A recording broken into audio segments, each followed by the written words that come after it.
Bom dia.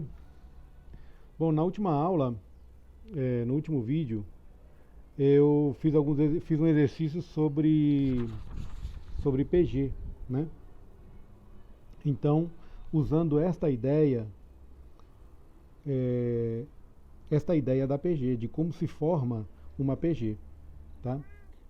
Então, olha só, aqui nós temos a lei. Lembra que eu falava sempre da lei? A lei de formação de uma PG, que é qualquer termo vai ser igual ao seu termo anterior vezes a razão. Lembra que na PA era mais a razão? Agora na PG é vezes a razão, ok? Então, eu fiz este exercício daqui, ó. Escreva uma PG de 5 termos, em que o primeiro é 7 e a razão é 3, certo? Então, quando eu fiz isso, tá aqui, ó. Essa é a última aula. O primeiro termo é 7 e a razão é 3. Então, a PG que surgiu foi essa daqui, ó. Tá? Então, na aula de hoje, eu estou querendo mostrar a introdução da parte do termo geral, ou seja, como descobrir qualquer termo de uma PG sem ter que encontrar cada um, ou seja, sem ter que encontrar todos.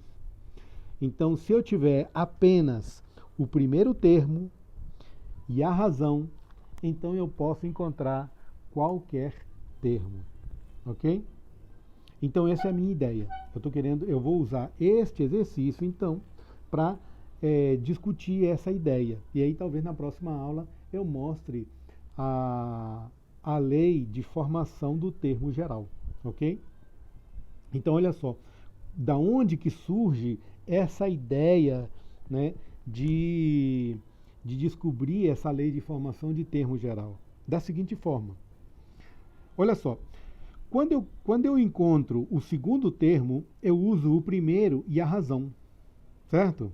Mas, mas se eu quiser encontrar o terceiro termo, eu vou usar o segundo e a razão. Só que o segundo é o primeiro vezes a razão.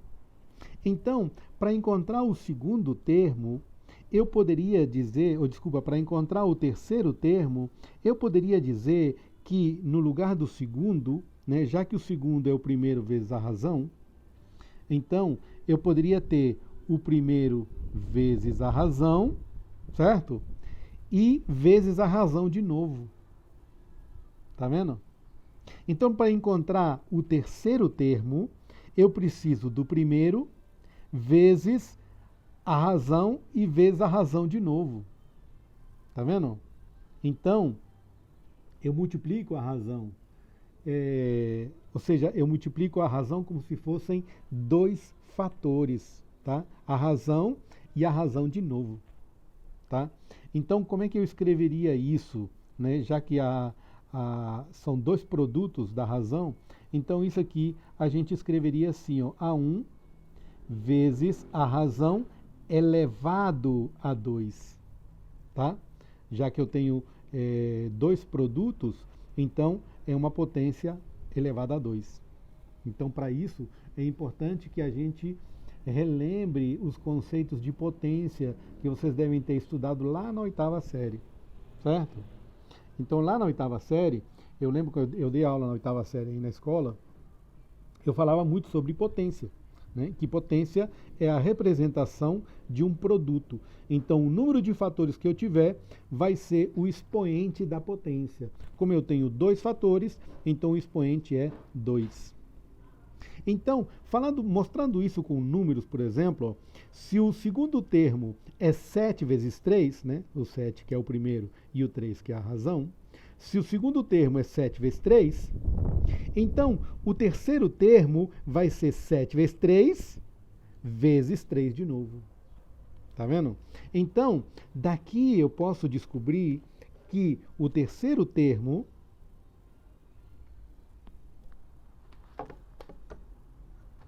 espera um pouquinho, que a minha gatinha está me atrapalhando aqui. Então eu vou descobrir que esse terceiro termo vai ser o segundo. Quem é o segundo? 7 vezes 3, tá vendo? vai ser o segundo, que é 7 vezes 3, tá vendo? 7 vezes 3, que é o segundo termo, vezes 3 de novo. Vezes 3 de novo.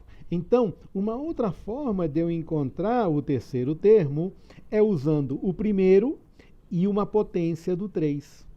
Qual é o expoente do 3? Então, o primeiro vezes a potência do 3. Quantos fatores do 3 eu tenho? 2. Então, a potência é 2. Tá vendo? Então, por exemplo, para encontrar o... Aqui, ó. A gente está sumindo da imagem, né? Aqui, ó. Para encontrar o quarto termo. Para encontrar o quarto termo, eu preciso do terceiro. Só que para encontrar o terceiro, eu usei o segundo. E para encontrar o segundo, eu usei o primeiro. Tá vendo? Então, para encontrar o quarto termo, eu vou usar, olha só, para encontrar o quarto termo, eu vou usar o primeiro e vou usar quantas razões? Olha só, 1, 2, 3. Tá vendo? Porque é uma do quarto, uma do terceiro e uma do segundo. Então, 3 vezes 3 vezes 3. Então, eu posso dizer que para encontrar o quarto termo, eu vou usar o primeiro e quantas razões? Ou seja, quantos fatores da razão? 3 fatores. Se são 3 fatores, eu vou escrever isso numa potência. Então, isso aqui é 3 elevado a 3.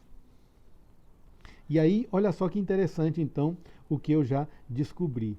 Se eu quero o segundo, dá para ver ali? Se eu quero, se eu quero o terceiro termo, o 3 está elevado a 2. Se eu quero o quarto termo, o 3, que é a razão, está elevado a 3. Então, eu posso generalizar isso. Se eu quero o quinto termo, eu vou usar o primeiro, que é 7, e vou usar a razão elevada a quanto? Elevado, se eu quero o quinto, a razão vai estar elevado a 4. Tá vendo? Então, eu usando esta ideia aqui de cima, eu generalizando isso, eu consigo descobrir que eu posso descobrir o quinto termo sem ter que conhecer o quarto, o terceiro e o segundo. Eu posso descobrir o quinto termo usando diretamente o primeiro e a razão. Tá? Então, essa é a grande ideia como é que chama? Da lei do termo geral. Tá? E isso eu vou explicar num outro vídeo, porque esse vídeo já está muito longo. Ok? Então, até a próxima. Obrigado.